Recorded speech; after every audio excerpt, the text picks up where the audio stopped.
Hey guys, welcome back. It's Lucid, turn 79 in Ringworld, yeah, let's see what we've got going on. We're playing Yomi, my partner's playing Blanca, and yeah, so a message from Kailasa. We shall defend our planet. Whatever the cost may be, we shall fight on the choke points, we shall fight on the monkey grounds, we shall fight on the fields and in the streets, we shall fight in the hills, we shall never surrender.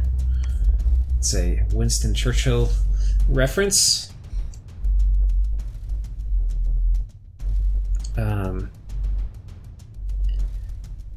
Any of you have heard Christopher Hitchens talking about Winston Churchill? It's kind of funny where apparently the guy who wrote Winnie the Pooh may have been responsible for this speech.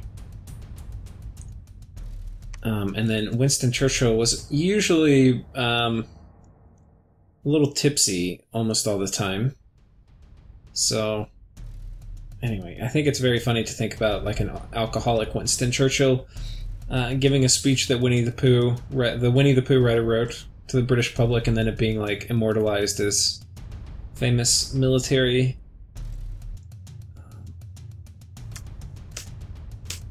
talking, or whatever you want to call it, like a famous military speech. I mean, the British people obviously endured an extremely hard time with the war. Where there was kind of quote-unquote strategic bombing of Britain and strategic bombing of Germany as well.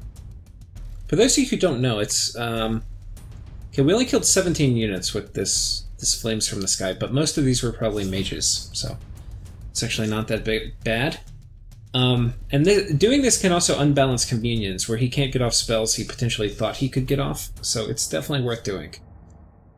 But anyway, what I was saying was, yeah, for those of you who don't know, strategic bombing was a term invented, I believe, by the British Air Force, and the bombs were so inaccurate in World War II that they couldn't reliably hit targets. So they would like be trying to take down, industry or something, and the industry would be like, like in a suburb or outside of town, and they would miss it so horrendously that they would just basically be donating bombs to farm fields.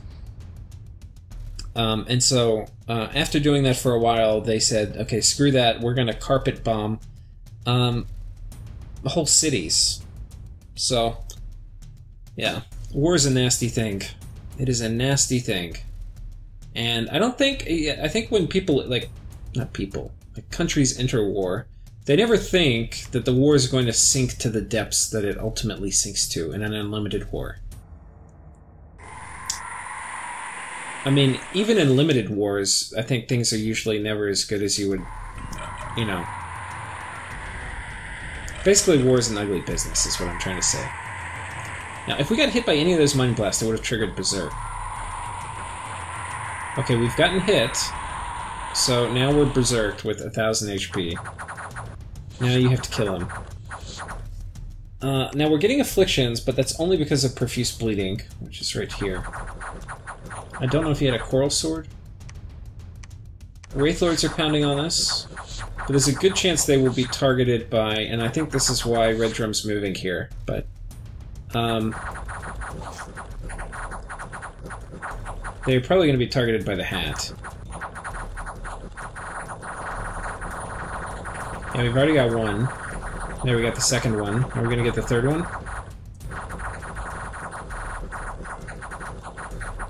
But if we killed them...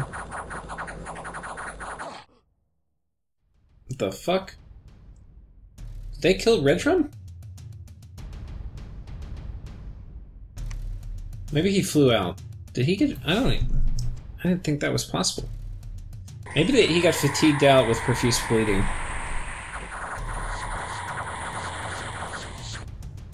Okay, what is the freaking situation? Okay, he's fatigued out. Is it the Chill Aura? He has no cold resistance. Okay, so that's the problem. He's got no cold resistance.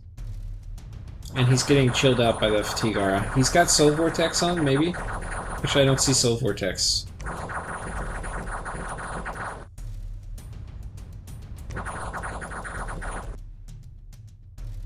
But he's gotten a lot of Afflictions. I think the afflictions are all from taking critical hits from being fatigued out by the Chillara.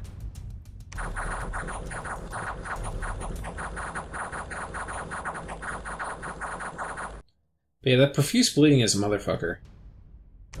Okay, and yeah, he took a bad morale check there. So, yeah, I think that's not having cold resistance. But either way, you know, it's not a bad deal for Lanka.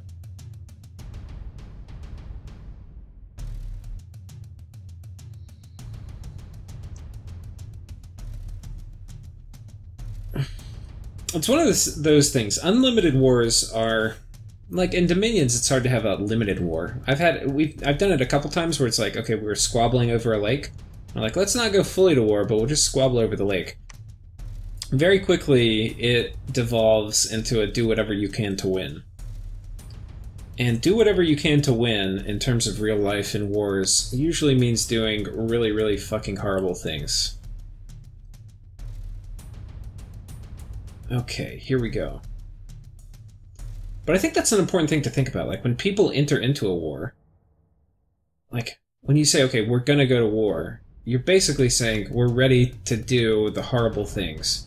And by horrible things, I don't even mean just, like, killing combatants at distance with guns. I think that's what people think about. They're like, okay, we're ready to do that. What people don't really think about is, are we ready to do, like, carpet bombing and all the other shit that eventually are, you know, like, nuclear weapons... Like, in a serious, legit war, like, unfortunately we haven't really had one since World War II, where it's been an unlimited war. Like, all the wars since World War II that the US has been in have been limited. Even Vietnam was limited. Though, that definitely was a test. And anyway, that's a whole other can of worms we're not going to get into, but... Okay, so let's look at all these. So we've got, they kill basically some raiders here. Or no, this is just PD. Did I have my... No, I didn't have a Dione here patrolling. I think I wised up. Lanka gets murdered here. They steal one of the Wraith Lords. I'm not sure which province this was. Mountain of Mist. I think that's the entranceway to the planet. Let's look. Is this Mountain of Mist? Yeah. So Mountain of Mist, they kind of murder various groups. My PD and then Lanka had some guys there that got destroyed. Donava kills a vampire and some... So we're really denting the Saramatian blood economy, though. That's one of the things that deep raiding... Like, even though we've been trading a lot back and forth, and I've kind of just been, like, zooming through all the raiding... we're doing very, very significant damage to the blood economy of Saramatia, whereas our blood economy with Lanka and myself is all perfectly intact.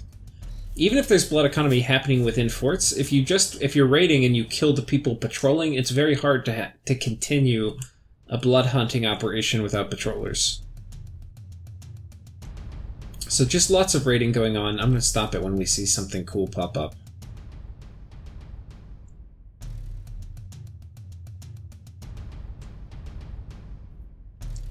On the topic of unlimited wars, though, I think you also have, like, the Civil War. Like, the Civil War is a war, like the American Civil War, where people entered thinking it was going to be a limited war. Like, the North, it seemed very limited, like, hey, we're going to just, you know, whip these rebels and all of this stuff. And the South was like, well, we'll just convince the North that they're going to let us leave.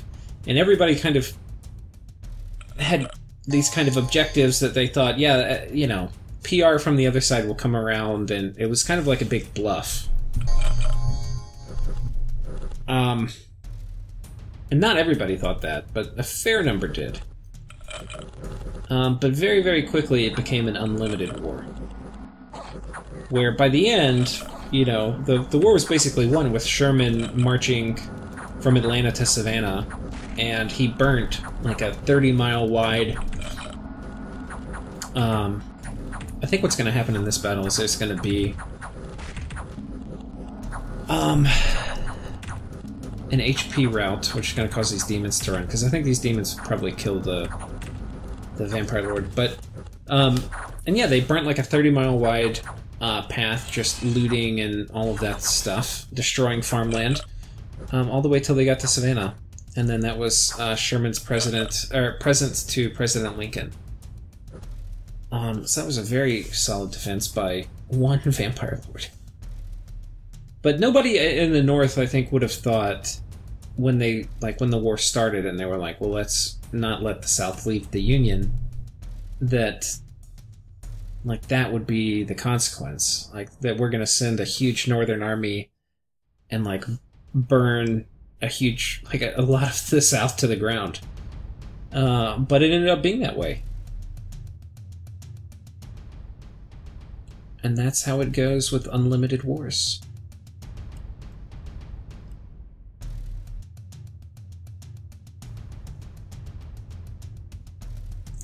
Okay.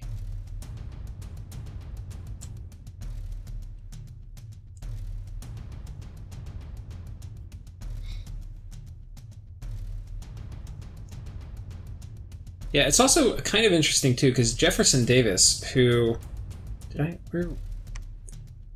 I think he knew better than he didn't really want the South to secede. He was not a hawk when it came time to vote on secession. But once they did secede, he kind of accepted the presidency. I'm pretty sure about that. I might have to double check, but he knew that if the Union didn't want to let the South leave, that the war would be very, very brutal. And so at the beginning phases of the war, when everybody, the populace was all excited, he was kind of glum about it. He was not very excited. Because I think he knew the sacrifice it would entail. Okay, this is kind of interesting. They kill a Mine Lord.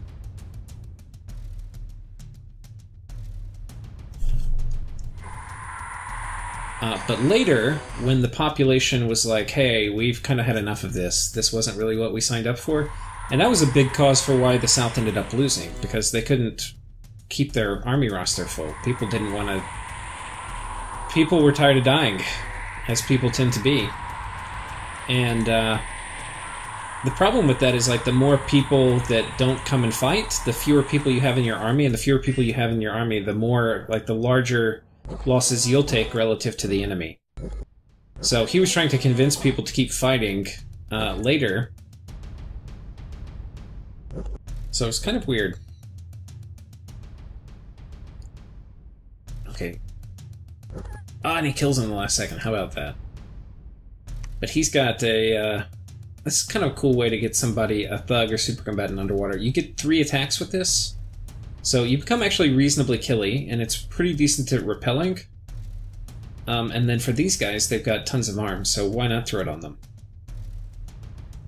Very cool build. I don't think I noticed them doing that.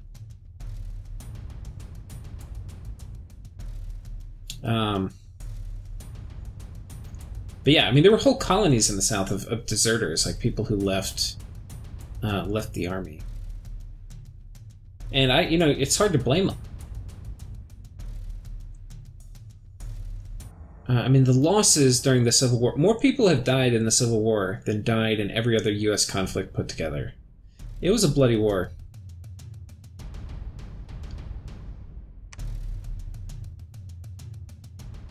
Okay, we've got a battle with the Archdevil.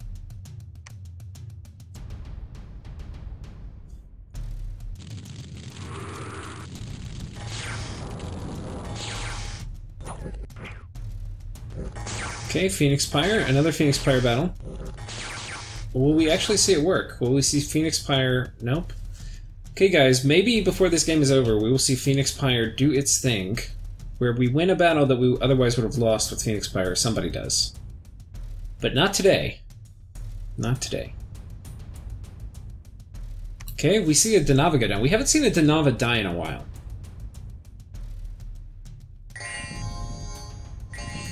This is on the Oceania planet, where Khaleesi seems to be moving in to claim it as their own after Oceania's been dom-killed.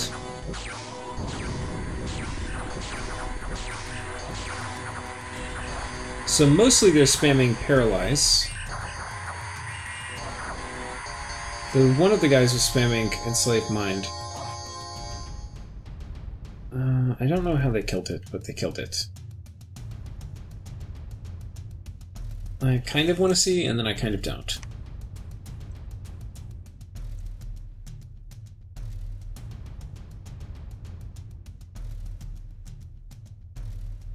I'll watch it again.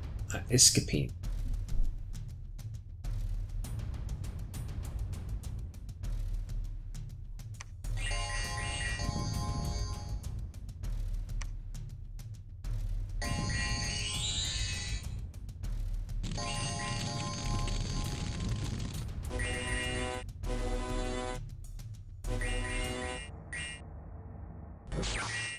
I think that what happened here is he just got paralyzed and then he got hit to death. Okay, so he's paralyzed, right? For 30 turns. So he's not going to be killing shit. His defense sucks. If you paralyze somebody that's kind of relying on repel, it doesn't tend to work very well for them. Yeah, I think that's basically what happened. Yeah. He got paralyzed, then he got the shit smacked out of him.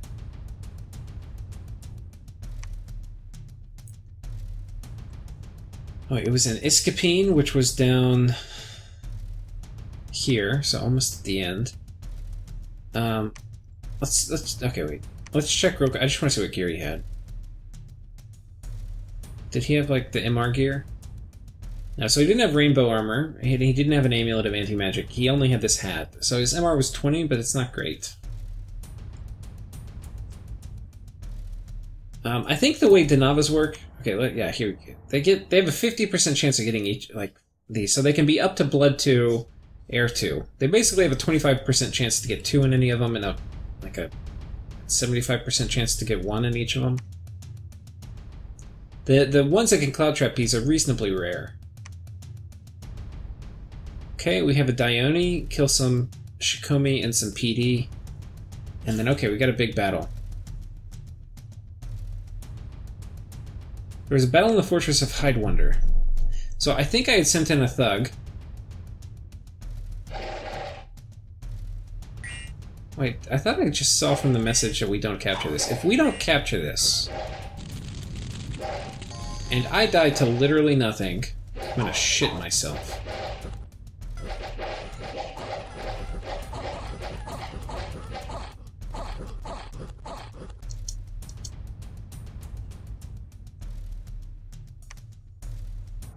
Okay, we captured the fortress. Nice. So they gave up but this is important. This is a throne. And this is like one of the thrones we need to win. So I think after this we're going to go look at...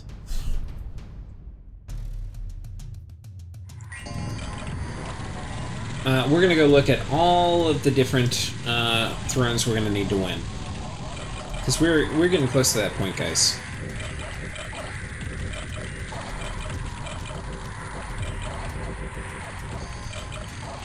Okay. Let me get this too. I think he's gone AI at this point.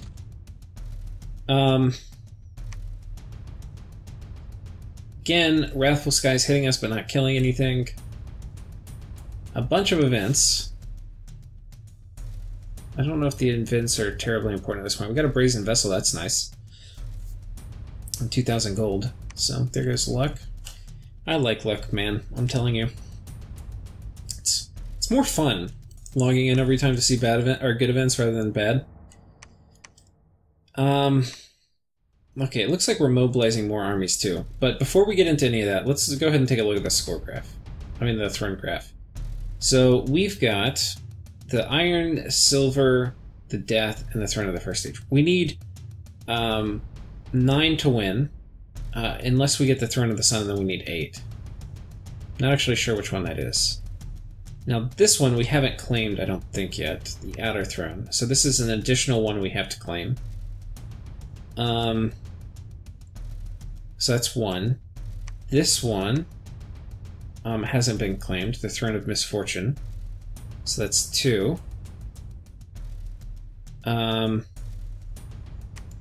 This one, I guess we can't... Lanka can see what throne it is, I can't. This one we just got, the Throne of Life, so that's 3.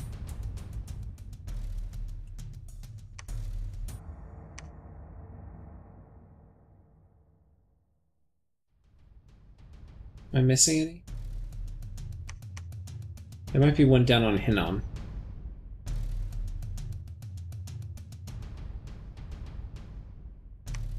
And we've got one on Hinnom. And this has been claimed, Throne of the Moon.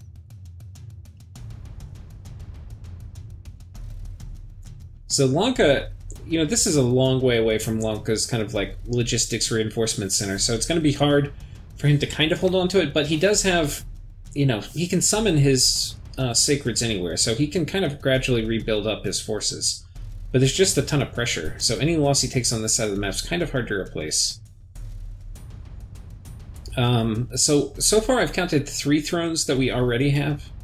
Like this one, the one on Agartha, and this one. And so that will get us up to... That'll get us up to 8. I don't know what this one is. If this one is the Throne of the Sun, then we're just going to win from that.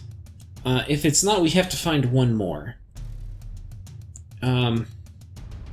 We can actually probably... No, the Throne of the Sun's unclaimed, so I don't know if... If Saramati had it, it would probably be claimed.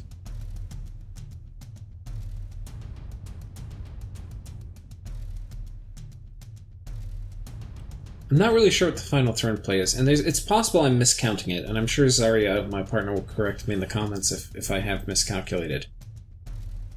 He was doing a better job paying attention to like where all the thrones were that we were going to need to win than I was. I don't exactly recall.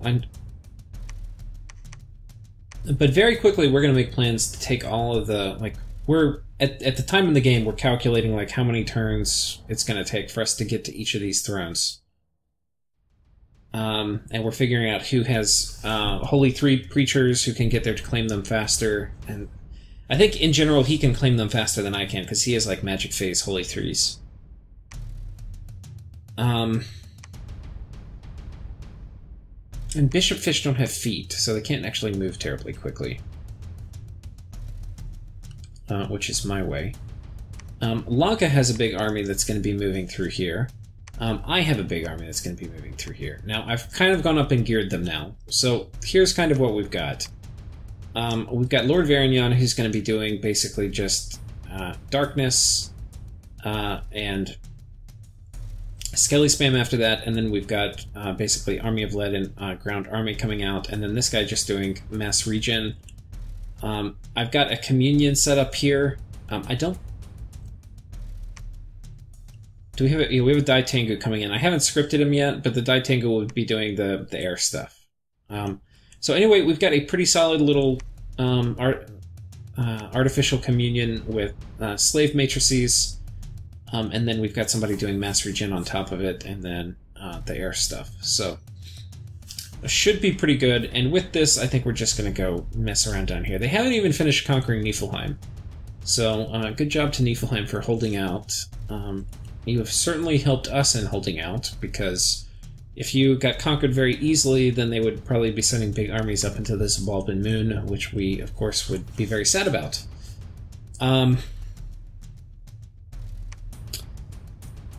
Okay.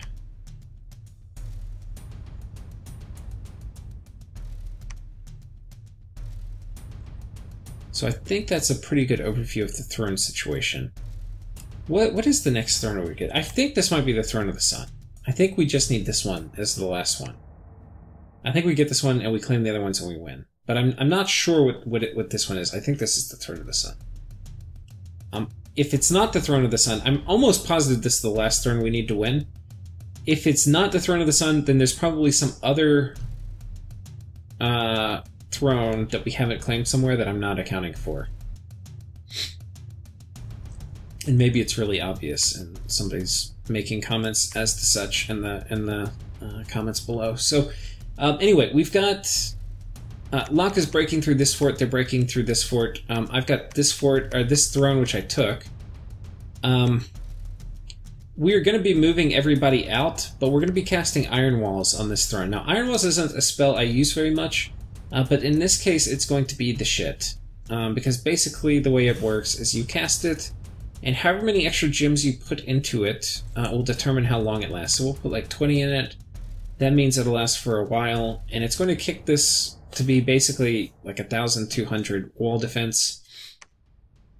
which will hold out for these guys a long enough time for Lanka to finish claiming this throne. Now, if it looks like this is going to happen quickly, we'll just have a battle with these guys just for fun. But in general, we're going to go ahead and make sure we're securing the win. So the end is near, guys. I think this is the Throne of the Sun. Let's go ahead and pull up the... Actually, I think we'll just... Is there anything else to talk about? We have an... Where's our other army? We've got another army. This is mostly just reinforcements coming in. I think a lot of demon might die. I'm not really organizing these guys. I've got a ton of items here. This is a sign that you're producing shit that you don't know what you're going to use it for, and that's not good. Did I not have my golem go attack? Okay, my golem did attack. I don't think we watched this battle, though.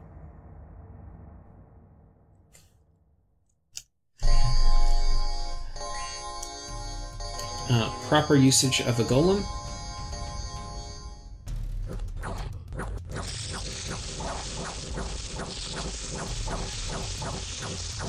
Now, golems are pretty difficult to repair chip damage.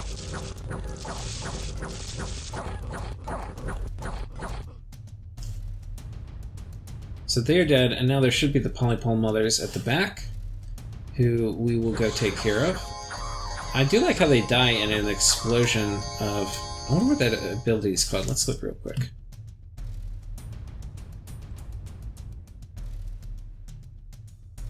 Mind Slime?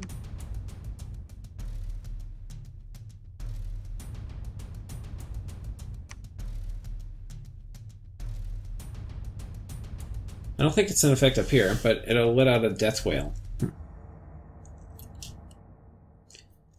Now, we could continue to raid. The problem with this is we're like very vulnerable to water elementals. So if he puts a water elemental summoner in some province that we attack, we're kind of fucked. So we're going to just kind of zip around and try to take temples out. Like we'll just sneak up here and then probably come down here and kill that.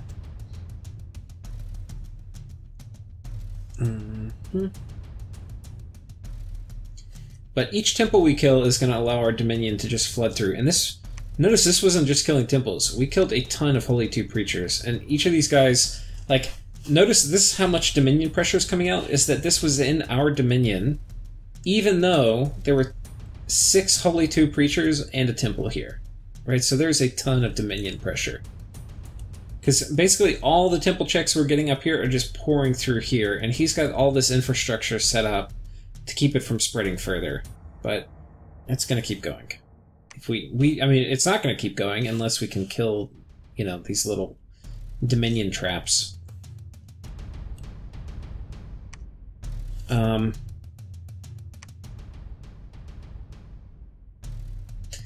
Okay. So anyway, I think that's it. We've got... Sorry, yawn. Big armies moving south. We've got reinforcements coming into the monkey planet. I mean, we've got reinforcements for days, guys. We've got so many damn demons running around. I mean, honestly, if I were trying a little bit harder, we could... The other thing, too, about moving... Like, this is a problem, I think, partially with this map, but also partially with the nation. Like, you really need to know where you want to move an army. Like, you don't just casually move armies around, because any province that you move an army through is going to be fucking worthless. Like, this is just one turn of movement, like, oh, okay, this thing's going to generate 7 income for a while now. Like, we're going to move it here, like, oh, this was a nice 150 income province. Get ready for it to be worth, like, 4. I do believe unrest affects gold mines. So we'll see next turn. But anyway, tune in next time. Game's almost over, boys.